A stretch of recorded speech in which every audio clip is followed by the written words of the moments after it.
Hello everyone, welcome back to education tech in Telugu YouTube channel. So ఈరోజు మన channel వచ్చేసి electronic measurements and consumer gadgets ఈఎంసీజీలో third చాప్టర్లో నుంచి థర్డ్ టాపిక్ అన్నమాట. సో ఇక లేట్ చేయకుండా వీడియోని అయితే స్టార్ట్ చేద్దాము. సో ఆబ్జెక్టివ్స్ అనమాట. ఈ వీడియో ఎండింగ్ కల్లా మీరు ఏం నేర్చుకోబోతున్నారంటే explain the working of function generator with block diagram, explain the working of RF signal generator. So last వీడియోలో మనం ఏఎఫ్ సిగ్నల్ జనరేటర్ గురించి అయితే తెలుసుకున్నాం అనమాట. సో ఒకసారి రీక్యాప్ చేసుకుంటే లాస్ట్ వీడియోలో మనం explain the working of AF oscillator with block diagram, అలాగే list the front panel controls and specifications of AF oscillator గురించి అయితే తెలుసుకున్నాం. సో ఇప్పుడు మనం ఫంక్షన్ జనరేటర్ గురించి తెలుసుకోబోతున్నాం అనమాట. ఈ వీడియోలో ఫస్ట్ టాపిక్ వచ్చేసి function generator. A function generator produces different wave forms of adjustable frequency. So function generator ఏం ప్రొడ్యూస్ చేస్తుందంటే డిఫరెంట్ వేవ్ ఫార్మ్స్ని ప్రొడ్యూస్ చేస్తుంది, అది కూడా అడ్జస్టబుల్ ఫ్రీక్వెన్సీతో. అంటే మనం ఫ్రీక్వెన్సీని అయితే అడ్జస్ట్ చేసుకోవచ్చు అండ్ డిఫరెంట్ సిగ్నల్స్ని డిఫరెంట్ వేవ్ ఫార్మ్స్ని అయితే ప్రొడ్యూస్ చేస్తుంది. డిఫరెంట్ వేవ్ ఫార్మ్స్ అంటే సైన్, స్క్వేర్, లైక్ షేప్స్ అనమాట. The common output waveforms are the sine, square, triangle and sawtooth waveforms. So common output waveforms ఏంటంటే సైన్, స్క్వేర్, ట్రయాంగిల్, sawtooth అని చెప్తున్నారు. The frequency may be adjusted from a fraction of hertz to several hundred hertz.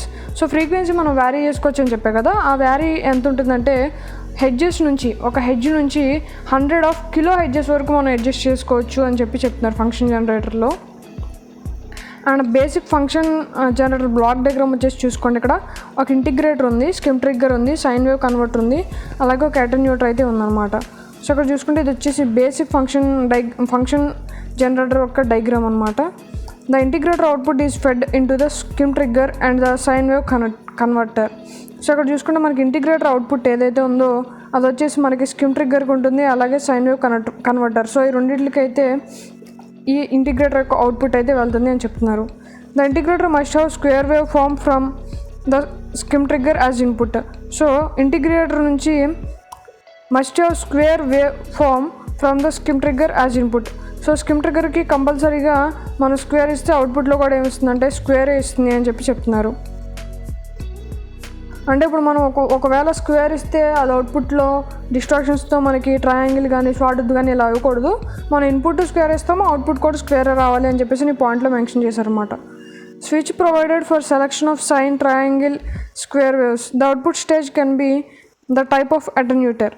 So ఇక్కడ attenuator ఎందుకు place చేశారంటే it's acts like a switch అనమాట. So ఇది ఏం చేస్తుందంటే మనకి ఇక్కడ ఈ స్విచ్ ఇప్పుడు మనం ఇక్కడ వ్యారీ చేస్తే మనకి అటెన్యూటర్లోకి మనకి ఏది కావాలంటే అది మారుస్తూ ఉంటుంది అనమాట. ఇప్పుడు మనకి స్క్వేర్ కావాలంటే స్విచ్ వచ్చి ఇక్కడ ఉంటుంది, అండ్ షార్ట్ కావాలంటే ఇక్కడ, అండ్ సైన్ కావాలంటే ఇక్కడ అనమాట. సో ఈ స్విచ్ వచ్చేసి మనం ఎలా చేంజ్ చేస్తే మనకి అటెన్యూటర్ నుంచి అవుట్పుట్ అలా వస్తుంది అని చెప్తున్నారు. సో బేసిక్ ఫంక్షన్ జనరేటర్ యొక్క బేసిక్ డయాగ్రామ్ అలాగే బేసిక్ బ్లాక్స్ అయితే చూద్దాము. So it consist of following blocks. So frequency control network, constant current source, integrator, voltage comparator, wave shaping circuit. So మనకి ఇక్కడ చూసుకుంటే బ్లాక్ డయాగ్రామ్ ఇక్కడ క్లియర్గా ఇచ్చారు చూడండి. ఇది వచ్చేసి ఫ్రీక్వెన్సీ కంట్రోల్ నెట్వర్క్ అనమాట. అండ్ వచ్చేసి ఎక్స్టర్నల్ ఫ్రీక్వెన్సీ కంట్రోల్ కూడా ఉంది, అండ్ ఇది ఇంటర్నల్గా సిస్టంలో ఫ్రీక్వెన్సీ కంట్రోల్ నెట్వర్క్. అండ్ వచ్చేసి కాన్స్టెంట్ కరెంట్ సప్లై సోర్స్ 1 ఉంటుంది, and constant current supply source 2. So ఇక్కడ ఏంటంటే మనకి 2 సోర్సెస్ ఉంటాయని చెప్పేసి ఇలా ఇచ్చారు. అండ్ నెక్స్ట్ వచ్చేసి ఇక్కడ ఇంటిగ్రేటర్ ఉంది, ఇంటిగ్రేటర్ పైన ఒక కెపాసిటర్ అయితే ఇచ్చారు. అండ్ ఇక్కడ కాన్స్టెంట్ కరెంట్ సోర్స్ 1 నుంచి డైరెక్ట్గా మనకు అవుట్పుట్ అయితే వస్తుంది ఒకటి.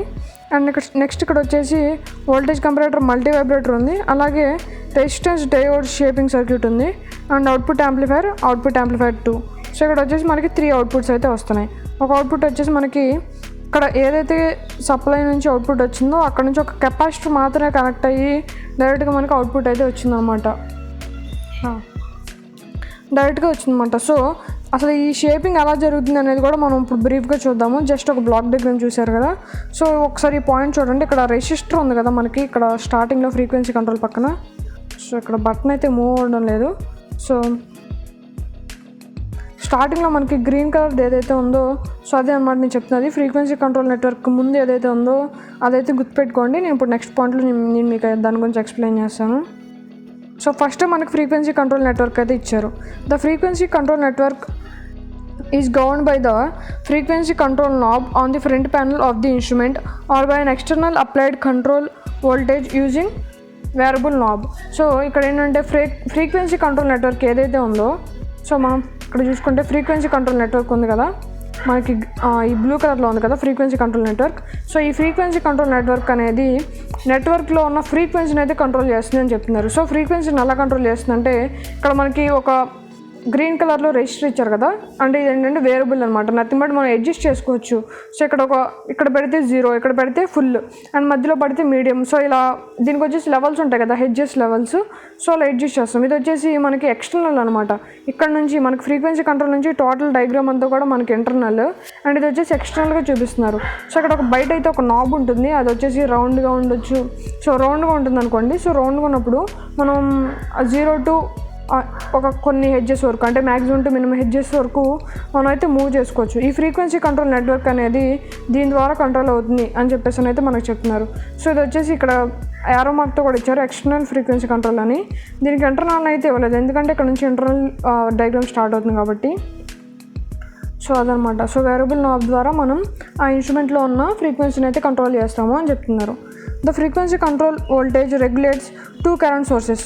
సో ఫ్రీక్వెన్సీ కంట్రోల్ వోల్టేజ్ అనేది 2 కరెంట్ సోర్స్ని కూడా రెగ్యులేట్ చేయగలదు అని చెప్తున్నారు అనమాట. సో ఇప్పుడు వచ్చేసి మనం కాన్స్టెంట్ కరెంట్ సోర్స్ గురించి తెలుసుకుంటున్నాం. They are 2 types of current sources. 2 types of current sources ఉంటాయి. దాని వచ్చేసి సోర్స్ 1 అండ్ సోర్స్ 2 అని అయితే మనకి నేమ్స్ అయితే ఇచ్చారు. The upper current source 1 supplies a constant current to the triangle integrator whose output voltage increases linearly with time. So source 1 అనేది మనకి ట్రయాంగిల్ ఇంటిగ్రేటర్కి అయితే ఇస్తారు, ఇంటిగ్రేటర్కి. సో ఆ ఇంటిగ్రేటర్ ఏం చేస్తుందంటే లీనియర్గా, టైంతో లీనియర్గా మనకి వోల్టేజ్ అనేది ఇంక్రీజ్ చేస్తుంది అవుట్పుట్లో. An increase or decrease in the current supplied by upper current source 1 increases or decreases the slope of the output voltage. So increase decrease చేయడం వల్ల మనకి అవుట్పుట్ స్లోప్లో కూడా ఇంక్రీజ్ డిక్రీజ్ అయితే ఉంటుంది అని చెప్తున్నారు. Voltage comparator changes state at a predetermined level on the positive slope of the integrator's output voltage. So ఈ voltage comparator ఏం చేస్తుందంటే ప్రీడిటర్మైన్డ్ లెవెల్స్ ఏవైతే ఉన్నాయో పాజిటివ్ లెవెల్లో, ఆ లెవెల్స్ని చేంజ్ చేయడం వల్ల మనకి అవుట్పుట్ లెవెల్ కూడా ఇంటిగ్రేటర్ అయ్యి మనకు అవుట్పుట్ వస్తుందని చెప్తున్నారు. The change of the state cuts the upper current source to the integrator and switches the lower current source. So ఇది ఏం చేస్తుందంటే ఈ వోల్టేజ్ కంపరేటర్ ఏదైతే అప్పర్ కరెంట్ సోర్స్ ఉందో దాన్ని చేంజ్ చేస్తుంది, అలాగే స్విచ్ అయ్యి నెక్స్ట్ లోవర్ కరెంట్ సోర్స్ని కూడా చేంజ్ చేస్తుంది అనమాట. సో పీక్ వాల్యూస్ ఉంటాయి కదా, మనకి ఏమవుతుందంటే ఫర్ ఎగ్జాంపుల్ ఇప్పుడు మీరు తీసుకోండి, ఒక ట్రయాంగిల్ వేవ్ తీసుకొని దాన్ని సైన్ వేవ్గా మార్చాలంటే ఏదైతే పీక్ లెవెల్స్ ఉన్నాయో అక్కడ చేంజ్ చేసి సరిపోతుంది అనమాట. సో అక్కడ ఏం చేస్తుందంటే పీక్ లెవెల్స్ వచ్చినప్పుడు పాజిటివ్ అండ్ నెగిటివ్కి స్విచ్ అయ్యి అక్కడ పీక్ లెవెల్స్లో కట్ చేస్తుంది అని చెప్పేసి నాకు చెప్తున్నాను అనమాట. The lower current source 2 supplies A reverse current to the integrator so that it's output decreases linearly with time. So lower current source 2 ఏదైతే ఉందో అదేం చేస్తుందంటే రివర్స్ కరెంట్ని అయితే ఇంటిగ్రేటర్కి ఇస్తుంది. సో అప్పుడు ఏమవుతుంది, అవుట్పుట్ అనేది లీనియర్గా టైంతో పాటు డిక్రీజ్ అయిపోతుంది అని చెప్తున్నారు. నెక్స్ట్ వచ్చేసి ఇంటిగ్రేటర్ అనమాట. The voltage at the output of the integrator has a triangle wave form. So integrator నుంచి మనకు అవుట్పుట్ ఏమొస్తుంది, ట్రయాంగిల్ వేవ్ ఫామ్ వస్తుంది అని చెప్తున్నారు. The voltage whose frequency is determined by the magnitude of the current supplied by constant current source. So దీనికి వచ్చేసి voltage అనేది constant current source యొక్క మ్యాగ్నిట్యూడ్ మీద డిటర్మైన్ ఉంటుంది అనమాట. The output voltage is given by relationship Vout is equal to 1/C integrator IDT అని చెప్పేసి మనకు ఫార్ములా అయితే ఇచ్చారు. సో ఇంటిగ్రేటర్ యొక్క అవుట్పుట్ అనేది మెయిన్గా కాన్స్టెంట్ కరెంట్ సోర్స్ యొక్క వోల్టేజ్ అండ్ ఫ్రీక్వెన్సీని చేంజ్ అయ్యేకి మ్యాగ్నిట్యూడ్ మీద డిపెండ్ అవుతుంది అని చెప్తున్నారు. సో కాన్స్టెంట్ కరెంట్ సోర్స్ ఏదైతే ఉందో దాని యొక్క మ్యాగ్నిట్యూడ్ని బట్టి మనకు వోల్టేజ్ అలాగే ఫ్రీక్వెన్సీ అనేది డిటర్మైన్ ఉంటుంది ఇంటిగ్రేటర్ యొక్క అని చెప్పేసి చెప్తున్నారు. వోల్టేజ్ కంపరేటర్, అసలు వోల్టేజ్ కంపరేటర్ ఎందుకు యూజ్ చేస్తారో ఇప్పుడు తెలుసుకుందాం. And the output voltage reaches a predetermined level on the negative slope of the output waveform. The voltage comparator gains switches and cuts off the lower current supply while the same time switching on the upper current source again. The comparator delivers a square wave output voltage at the same frequency. So ఇందాక చెప్పాను కదా integrator, so comparator కూడా అలాగే ఉంటుంది అనమాట. ఏం చేస్తుందంటే మనకి ఒకనొక టైంలో ప్రీడిటర్మైన్ లెవెల్కి మనం డిటర్మైన్ చేయలేని లెవెల్కి కానీ మనం డిటర్మైన్ చేసిన లెవెల్కి కానీ ఒకవేళ కనుక వెళ్ళిపోతే మన అవుట్పుట్ వోల్టేజ్ అనేది, అప్పుడు ఏం చేస్తుందంటే ఈ వోల్టేజ్ కంపరేటర్ ఏం చేస్తుందంటే నెగిటివ్ స్లోప్ని అలాగే పాజిటివ్ స్లోప్ని అయితే కట్ చేస్తుంది. కంపేర్ చేసి మనకి కట్ చేస్తుంది అన్నమాట స్లోప్స్ని. సేమ్ టైంలో స్విచ్చింగ్ కూడా జరుగుతుంది నెగిటివ్కి పాజిటివ్కి అని చెప్తున్నారు. The comparator delivers A square wave output voltage of the same frequency. మనకైతే ఏదైతే ఫ్రీక్వెన్సీ ఇచ్చామో అదే ఫ్రీక్వెన్సీతో మనకి స్క్వేర్ వేవ్ అవుట్పుట్ అయితే మనకు వోల్టేజ్ కంపరేటర్ అయితే ఇస్తుంది. నెక్స్ట్ వచ్చేసి వేవ్ షేపింగ్ సర్క్యూట్ అనమాట. సో ఫైనల్గా ఇంతకుముందు చెప్పినవన్నీ జస్ట్ శాంపుల్గా మనం వోల్టేజ్ని ఎలా కన్వర్ట్ చేస్తున్నామో, అసలు కాన్స్టెంట్ కరెంట్ సోర్స్ దేనిలో తీసుకుంటామో అవి నేర్చుకుంటే సరిపోతుంది, పెద్దగా అవసరం లేదు. బట్ మెయిన్ ఫంక్షన్ వచ్చేసి మనకి వేవ్ షేపింగ్ సర్క్యూట్లో జరుగుతుంది అనమాట. సో విజువల్ డిస్ప్లే అనేది మనకి ఇక్కడ నుంచే స్టార్ట్ అవుతుంది.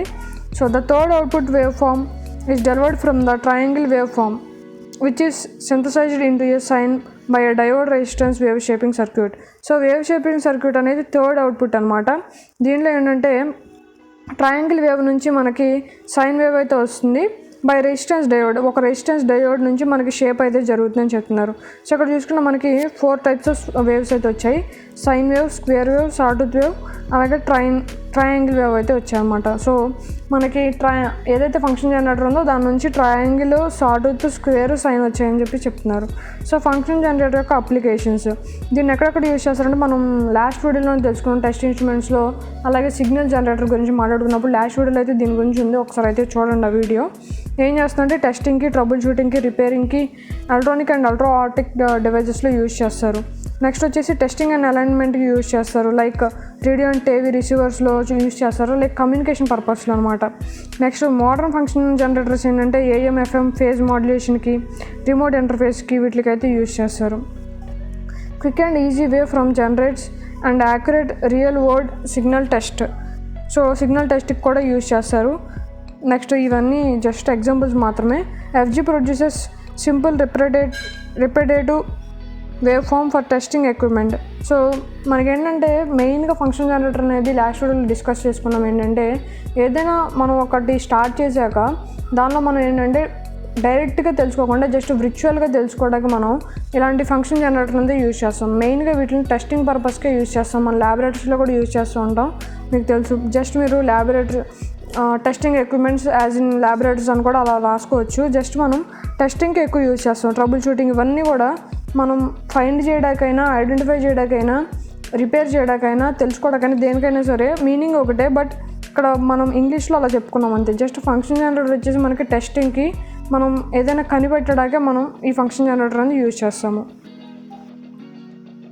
సో అక్కడ వరకు ఫంక్షన్ జనరేటర్ టాపిక్ అయిపోయింది. నెక్స్ట్ వచ్చేసి మనకి RF సిగ్నల్ జనరేటర్ అనమాట. సో నేను AF సిగ్నల్ జనరేటర్ చూసాం, ఈరోజు మనం RF సిగ్నల్ జనరేటర్ చూస్తున్నాం. AF అయిపోయింది, ఇప్పుడు RF సిగ్నల్ జనరేటర్ అయితే చూస్తున్నాము.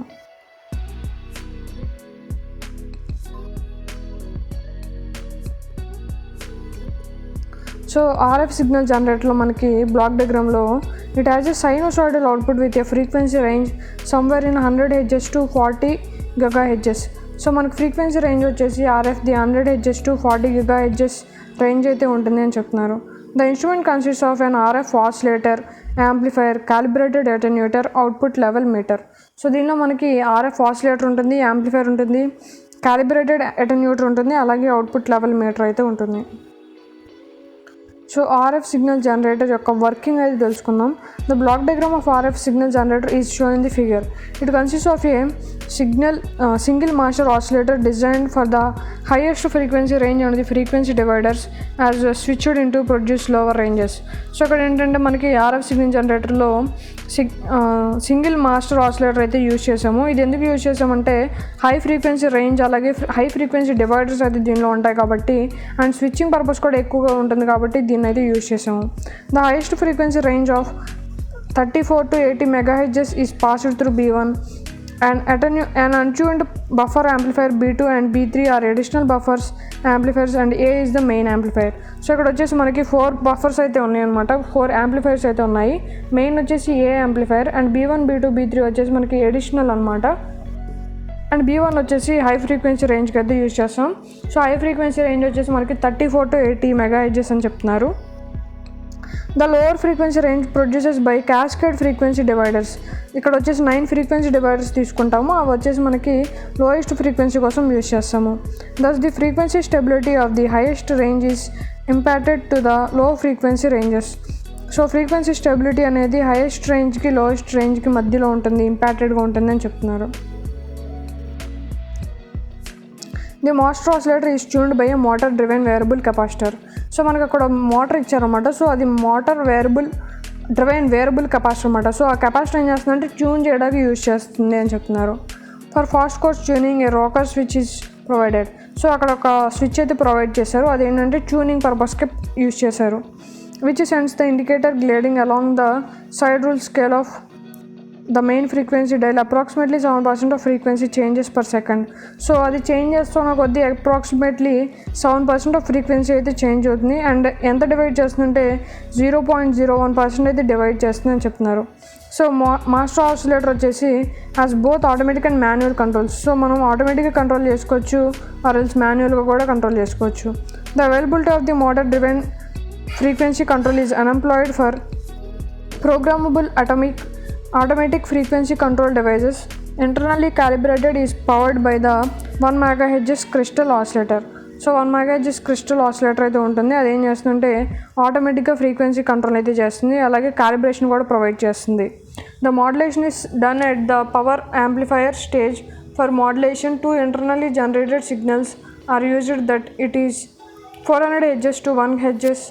The modulation level may be adjusted up to 95% by A control device. So ఈ కంట్రోల్ డివైస్ యూజ్ చేసుకుని మనం 95% వరకు కంట్రోల్ అయితే చేయొచ్చు. అండ్ మాడ్యులేషన్ వచ్చేసి మనకి 400 to 1 kHz వరకు అయితే చేయొచ్చు అని చెప్పేసి చెప్తున్నారు. సో ఇదనమాట మెయిన్గా మనకు RF signal generator.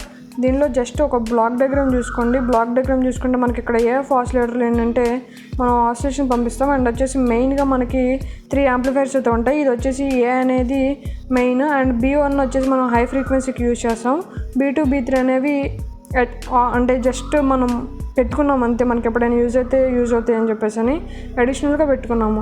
And frequency divider వచ్చేసి మనకి ఫ్రీక్వెన్సీ ఎంత కావాలో అంత డివైడ్ చేస్తూ ఉంటుంది అన్నమాట. అండ్ 0.012 అలా చెప్పాను కదా. సో అవన్నీ వచ్చేసి ఇక్కడ వర్క్ అవుతాయి. అండ్ ఆటోమేటిక్ కంట్రోల్ వచ్చేసి మనం మాన్యువల్గా కంట్రోల్ చేసుకోవచ్చు మోటార్ని, ఆర్ఎల్స్ ఆటోమేటిక్గా కంట్రోల్ చేసుకోవచ్చు అని చెప్పాను కదా. సో దానికోసం అనమాట.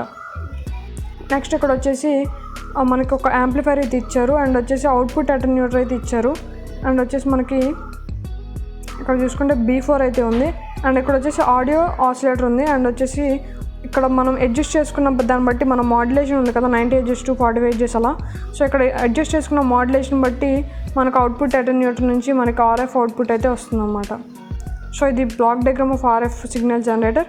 అండ్ మీకు ఫస్ట్ వన్ వచ్చేసి ఫంక్షన్ జనరేటర్ కూడా అర్థమై ఉంటుంది అనుకుంటున్నాను. సో మనం ఎక్స్టర్నల్గా కంట్రోల్ చేసే దాన్ని బట్టి ఫ్రీక్వెన్సీ అనేది కంట్రోల్ అవుతుంది. మనం 2 levels ఆఫ్ సోర్స్ని కూడా మన ఫ్రీక్వెన్సీ కంట్రోల్ అనేది అడ్జస్ట్ చేయగలదు.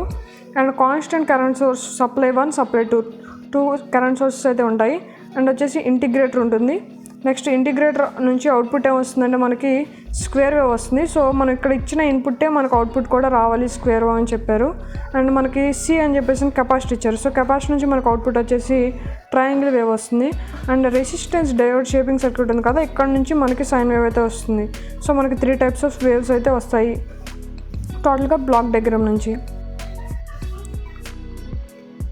సో ఇంటిగ్రేటర్ ఫామ్లో ఒకటి ఉంటుంది, ఇది ఒకసారి చూసుకోండి. ఇంటిగ్రేటర్ ఫామ్లో 1/C ఇంటిగ్రేటర్ IDT అనమాట.